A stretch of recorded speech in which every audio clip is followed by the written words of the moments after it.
안녕하세요. 날마다 기막힌 정의 박정호 목사입니다. 오늘도 새로운 하루 주님의 은혜와 평강이 여러분들과 함께 하시기를 주님으로 기도합니다. 오늘 뉴질랜드 날씨가 좀 흐려서 이렇게 실내에서 촬영을 하게 되었습니다. 오늘 저는 여러분들과 함께 기도에 대해서 함께 이야기를 나누려고 합니다. 우리 신앙인들에게 기도라는 것은 뗄래야 뗄 수가 없는 것이죠. 그러나 우리가 기도에 대해서 바른 이해를 가지고 기도하게 될 때 더욱더 기도는 강력한 능력으로 우리의 삶 가운데 함께하게 될 것입니다. 오늘 우리가 짧은 시간이지만 기도에 대해서 여러분들과 함께 말씀을 나누도록 하겠습니다. 2022년 12월 7일 날마다 기막힌 정오 시작합니다.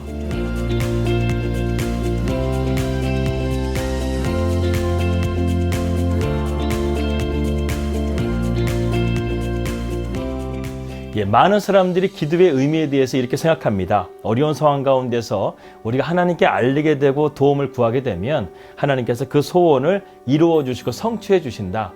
이렇게 기도에 대해서 알고 있습니다. 그래서 믿는 사람들은 자신의 사정을 알아달라고 하나님 앞에 소리를 높여 기도하기도 하죠. 근데 예수님은 제자들에게 기도를 가르쳐 주실 때 이렇게 말씀하셨습니다. 너희가 구하기 전에 너희에게 있어야 할 것을 하나님 너희 아버지께서 아신다고 했습니다. 맞습니다. 하나님께서는 전지하시기 때문에 우리의 마음속에 있는 모든 것들을 다 알고 계십니다. 심지어 하나님께서는 우리의 머리털까지도 세신 바 되신다고 말씀하고 있습니다.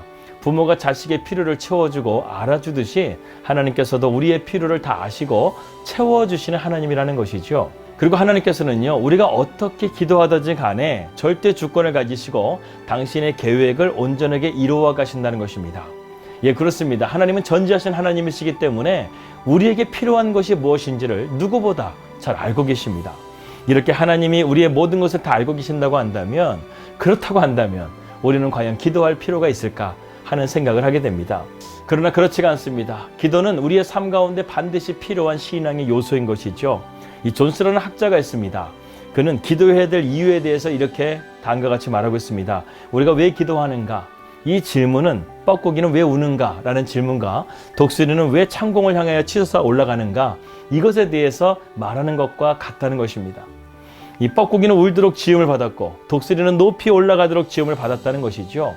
마찬가지로 우리 인간이 기도하는 것은 하나님께서 기도하도록 우리를 지으셨기 때문이라는 것을 그는 말하고 있는 것입니다. 기도는요, 바로 우리 인간의 본성이라는 것입니다. 우리는 부모와 자식 간의 관계를 통해서 기도해야 될 이유가 무엇인지를 깨닫게 됩니다.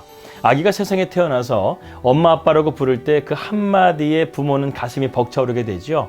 하나님은 우리가 아뢰지 않아도 무엇이 필요한지에 대해서 분명히 알고 계시다는 것을 우리는 이 관계를 통해서 볼 수 있습니다. 그럼에도 불구하고 하나님께서는 왜 우리에게 기도하기를 원하시는 것일까요? 그것은 바로 하나님을 우리의 아버지로 인정하는 고백을 하나님은 기뻐하시기 때문에 그렇습니다. 성숙한 부모는요, 자식이 필요한 것이 무엇인지 알고 있어도 자식이 요청하지 않게 되면 그것을 알아서 주지 않습니다. 그것은 자식을 위한 일이 아니기 때문에 그렇죠. 부모는 자식이 자신의 필요를 구체적으로 요구할 때까지 기다린다는 것입니다. 이러한 차원에서 우리는 기도해야 된다는 것이죠.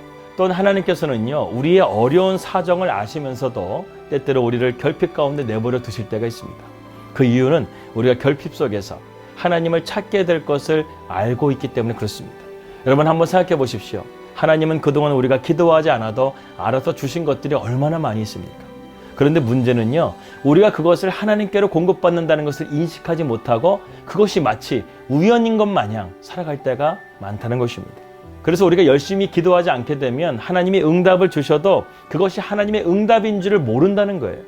그래서 하나님께서는 우리로 하여금 기도하게 하신다는 것입니다.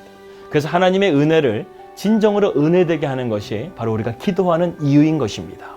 그리고 여기서 또 한 가지 기도에 대한 이유가 있습니다. 그것은 바로 우리 예수님의 삶을 통해서 알 수 있는데 바로 하나님과의 친밀한 교통하심 가운데 우리가 나아갈 수 있게 하기 위해서 하나님 우리에게 기도를 허락하신다는 거예요. 예수님의 공생애를 보게 되면 예수님에게 기도는 하나님과의 대화였고 깊은 교제의 사귐이었습니다.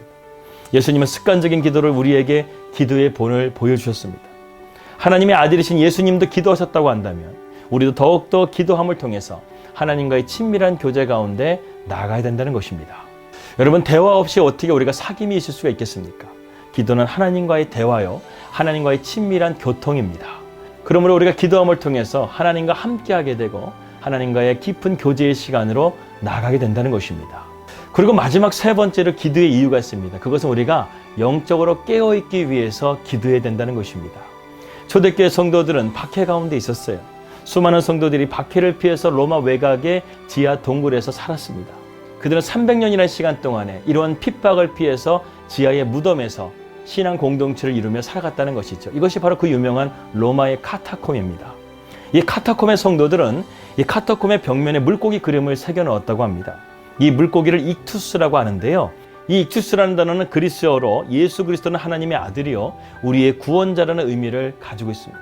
이 단어들의 앞글자를 모으게 되면 물고기라는 단어가 나오게 된다는 것이죠. 이 초대교회 성도들은 마치 암호와 같이 이 물고기라는 단어를 상징으로 삼아서 믿는 자들과의 교제를 나누었다는 것입니다. 그런데 이 물고기는요, 단순하게 예수 그리스도의 신앙을 고백하는 것 외에 또 다른 영적인 의미가 있습니다.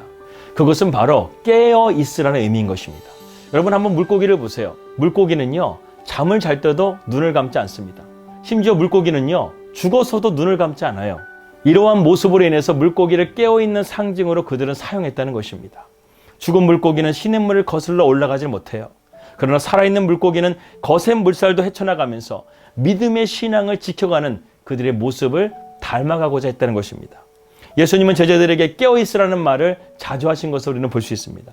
종말에 대한 말씀의 결론도 너희가 그때를 할 수 없으니까 항상 깨어있으라고 말씀하셨습니다. 예수님은 베드로와 야고보와 요한을 겟세마네 동산으로 가서 그들과 함께 기도하시면서 그들에게 뭐라고 말씀하셨습니까? 너희가 나와 함께 한 시간도 이렇게 깨어 있을 수 없더냐? 시험에 들지 않게 깨어 기도하라. 마음에는 원이로되 육신이 약하도다. 이렇게 말씀했습니다. 여러분 여기서 예수님께서 말씀하신 육신이 약하다라는 것은요, 우리의 몸만을 의미하는 것이 아니에요. 영으로서 우리의 육신을 이겨야 되는데 그렇지 못한 제자들을 지금 책망하고 있는 것입니다. 예수님은 지금 십자가의 죽음을 앞두고 제자들이 영으로서 육신을 이기고 시험에 들지 않도록 깨어 기도하기를 원하셨다는 것입니다. 그러나 베드로를 비롯해서 다른 제자들도 깨어 기도하지를 못했어요. 그 결과 예수님이 잡히실 때 이 제자들은 다 예수님을 버려두고 도망을 가버렸습니다. 이후 제자들은 기도의 중요성을 알고 영적으로 깨어 기도하는데 힘을 쓰게 되죠. 여러분 우리가 기도로서 깨어있게 되면 어떤 유익이 있을까요? 기도를 계속하는 사람과 기도를 중단하는 사람은 평소에 보게 되면 별 차이가 없습니다. 그러나 결정적인 순간에 가서는 엄청난 능력의 차이가 드러납니다. 그렇기 때문에 성도들이 기도하려고 하면 마귀는 결사적으로 우리로 하여금 기도하지 못하도록 방해한다는 것이죠. 보통 사람들은 문제가 생기게 되면요, 그때 문제를 해결하면 된다고 생각합니다. 그러나 지혜로운 성도는요, 미리 깨어 기도함을 통해서 마귀가 얼씬하지 못하도록 한다는 것입니다. 또 시험을 사전에 예방하고 차단해 버린다는 것입니다. 여러분 신약성경에 깨어 기도하라고 가장 많이 강조한 예수님의 제자가 있습니다. 그의 이름은 바로 베드로입니다. 그는 베드로 전후서를 통해서 깨어 기도하라고 말씀을 강조하고 있습니다. 그러므로 너희는 정신을 차리고 근신하여 기도하라. 근신하라 깨어라. 너희 대적 마귀가 우는 사자와 같이 두루다니며 삼킬 자를 찾나니 너희는 믿음을 굳게 하여 그를 대적하라. 이렇게 베드로는 말했어요. 베드로는 누구보다 깨어있지 못해서 사랑하는 주님을 3번이나 부인하는 엄청난 실수를 범하고 말았습니다. 우리도 영적으로 깨어있지 못하고 한다면 우리는 마귀의 유혹에 넘어가서 믿음의 길을 걸어가지 못하고 세상적인 멸망의 길로 갈 수밖에 없습니다. 우리가 늘 깨어 기도하게 되면 마귀와 귀신들이 한 길로 왔다가 7길로 도망갈 줄 믿습니다. 여러분 기도에는 능력이 있습니다. 그렇기 때문에 우리는 기도를 선포하십시오. 그리고 하나님과의 깊은 교제의 자리로 나아가십시오. 그리고 영적으로 깨어 있으십시오.